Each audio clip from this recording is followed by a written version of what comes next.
When David had gone a little past the summit, there was Siva, the servant of Mephibosheth, who met him with a pair of donkeys saddled on them like 200 loaves of bread, 100 bunches of raisins, 100 pieces of summer fruit, and a skin of wine.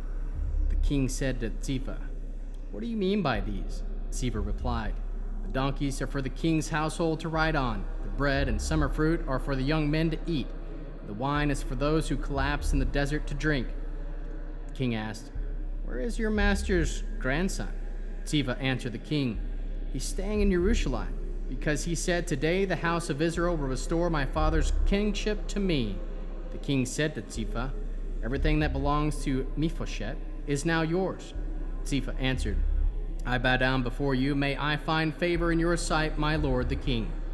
When King David arrived at Bahurim, there came out from there a man from Shaul's family named Shimei, the son of Gera. And he came out pronouncing curses and throwing stones at David, all King David's servants, even though all the people, including his bodyguard, surrounded him right and left.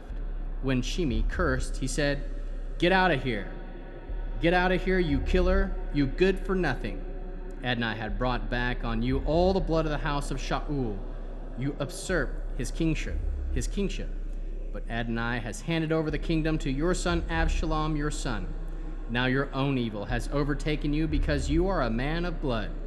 Abishai, the son of Zeruiah, said to the king, "Why allow this dead dog to curse my lord the king? Just let me go over there and remove his head." The king said, "Do your sons of Zeruiah and I have anything in common? Let him curse. If Adonai tells him, 'Curse David,' who has the right to ask, 'Why are you doing it?'" David then said to Abishai and all his servants, "Look, my own son, who came from my own body, seeks my life. So how much more than this Benjamini? Let him alone, and let him curse. If Adonai has told him, maybe Adonai will notice how I'm treating him, and Adonai will reward me with good instead of his curses." So David and his men went on their way, while on the opposite hillside of Shimei kept pace with him, cursing, throwing stones, and flinging dust as he went. The king and all the people with him arrived exhausted, so he rested there. Meanwhile, Absalom and all the people, the men of Israel, came to Jerusalem. Achitophel was with him. Hushai, the Archi, David's friend, came to Absalom and said to him, "Long live the king! Long live the king!" Absalom asked Hushai, "Is this how you show kindness to your friend? Why didn't you go with your friend?" Hushai replied, "No, but whomever Adonai and this people and all the men of Israel choose, he I will be, and with him I will stay. Moreover, whom shall I serve? Shouldn't I serve the presence of his son, just as I have served in your father's presence? So I will be in your presence." Absalom said to Achitophel, "Give your advice as to what we should do." Achitophel answered Absalom, "Go in and sleep with your father's concubines, the one he left to take care of the palace. All Israel will hear that your father utterly despises you, and this will strengthen the position of all who are on your side." So they set up a tent for Absalom on the roof of the palace, and Absalom went in to sleep with his father's concubines in the sight of all Israel. In those days, Achitophel's advice was regarded highly, as if someone had sought out the word of God. It was this way that Achitophel's advice both to David and to Absalom. Achitophel said to Absalom, "Let me now choose 12,000 men, and I will pursue David tonight. I'll fall on him unexpectedly when he's tired and powerless. I'll frighten him. All the people with him will flee, and I'll attack only the king. Then I will bring back to you all the people, and when they have all returned except the one you are seeking, all the people will be at peace." What he said pleased Absalom and all the leaders of Israel. Then Absalom said, "Now call also Hushai the Archi, and let's give equal hearing to what he has to say."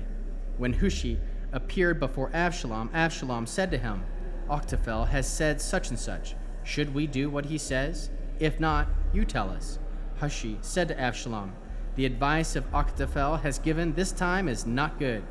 You know, continued Hushai, that your father and his men are powerful men, and that they are as bitter as a bear deprived of her cubs in the wild.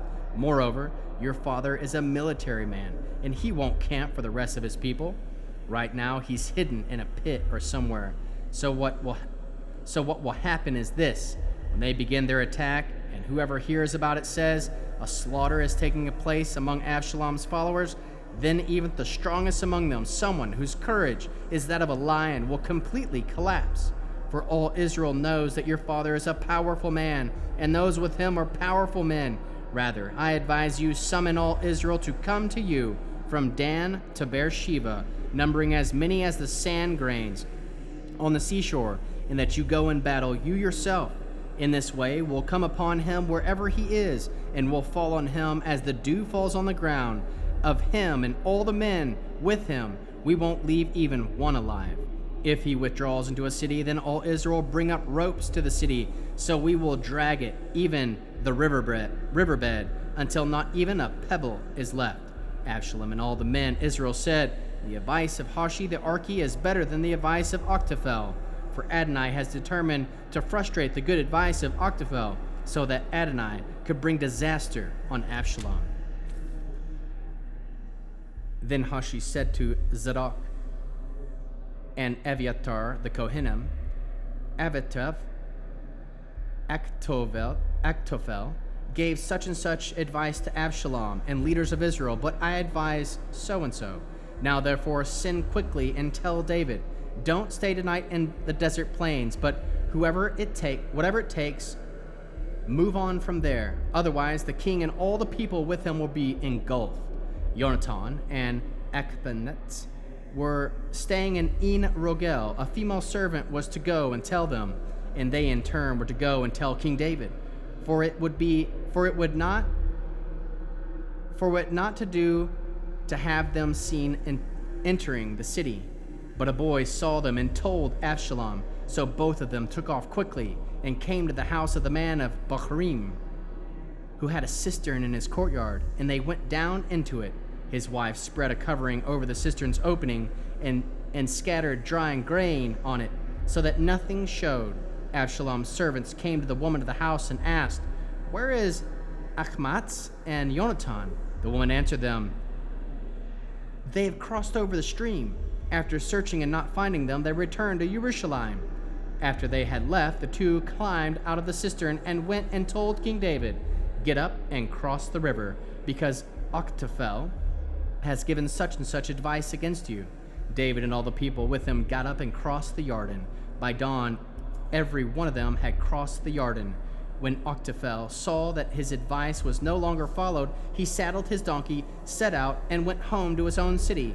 After setting his house in order, he changed himself. He hanged himself. He died and was buried in his father's tomb. David had reached Machanaim by the time Absalom and all the men of Israel crossed the Jordan. Absalom had put Amasa in charge of the army in place of Joab. Amasa, the son of the man whose name was Yitra, the Israeli, who had sexual relations with Abigail, the daughter of Nakish, Zeruah's sister and Joab's mother, Israel and Absalom pitched tent in the land of Gilead.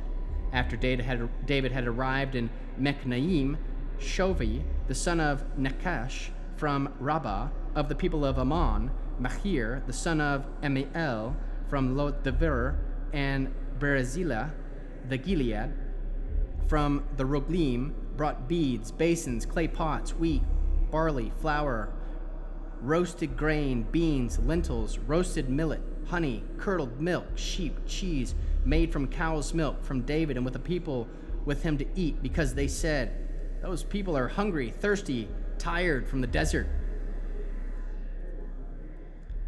David took a census of the people who were with him and appointed over them commanders of thousands and of hundreds. Then David dispatched the people of a third of them under the command of Joab, a third under Aveshi, the son of Zerah, and Joab's brother, and a third under Iti, the Gitti. And the king said to the people, I will go out with you myself. But the people replied, don't go out, because if we flee, they won't care about us. Even if half of us die, they won't care about us. But you are worth 10,000 of us, so it's better that you stay in the city and be ready if we need help." The king answered them, "I will do whatever you think is best." So the king stood in the side of the gate, while the people went out by hundreds and by thousands. The king gave orders to Joab, Abishai, and Ittai, "For my sake, deal gently with young Absalom." All the people were listening when the king gave all the commanders an order concerning Absalom. So the people went out of the field against Israel. The battle took place in the forest of Ephraim. The people of Israel were defeated there by David's servants. There was a terrible slaughter in the day, 20,000 men, for the battle was all spread throughout the countryside, and the forest devoured their people that day. Then did the sword. Absalom happened to meet some of David's servants. Absalom was riding his mule, and as his mule walked under a thick branches of a big terebinth tree, his head got caught in the terebinth, so that he was left hanging between earth and sky as the mule went on from under him. Someone saw it and told Joab, "I saw Absalom hanging in a terebinth tree." Joab asked the man who told him, "Here now, you saw it, so why didn't you strike him to the ground then and there? I would have give you 10 pieces of silver and a belt besides." The men replied to Joab, "Even if I were to get 1,000 pieces of silver, I still wouldn't raise my hand against the son of the king. After all, while we were listening, the king ordered you, Abishai and Ittai, be careful that no one touches young Absalom. Or if I had pretended that I didn't know, the king would have known otherwise anyway, and you would have interceded for me either." Joab said, "I can't waste time arguing with you." He took 3 darts in his hand and ran them through Absalom's heart while he was still alive, hanging from the terebinth. Then Joab's 10 young armor-bearers surrounded Absalom, struck him, and killed him. Joab sounded the shofar, and the people returned from pursuing Israel, because Joab held back the troops. Then they took Absalom and threw him into a big pit in the forest and piled a big heap of stones over him. All Israel fled, each one to his tent. In his own lifetime, Absalom had taken and raised for himself the pillar which stands in the king's valley, because he said, "I don't have a son to preserve the memory of my name."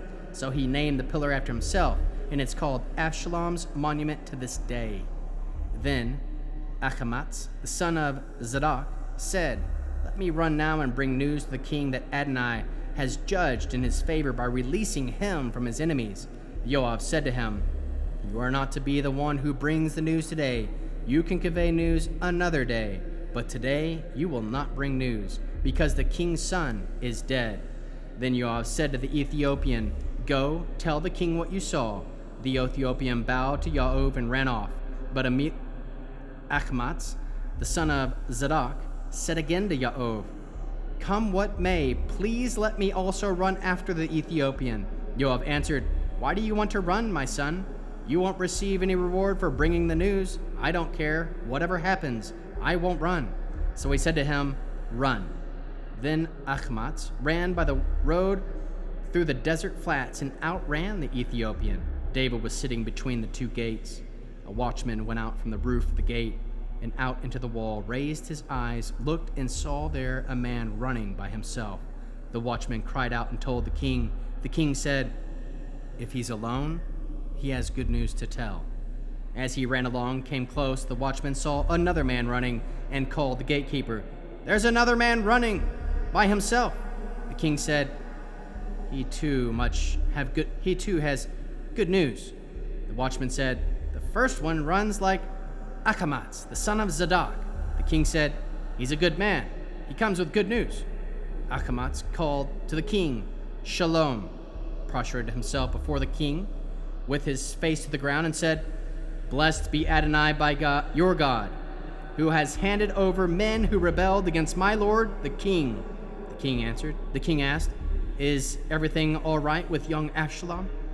Ahimaaz answered, "When Joab sent the king's servants and me, your servant, I saw a big commotion, but I didn't know what it was." The king said, "Go and stand over there." So he went and stood there. Then came up the Ethiopian, and the Ethiopian said, "There's good news for my lord the king, for Adonai has judged in your favor and rid you of all those who rebelled against you." The king asked the Ethiopian, "Is everything all right with young Absalom?" The Ethiopian answered, May the enemies of my lord and the king of all who rebel against you in order to harm you be as the young man is."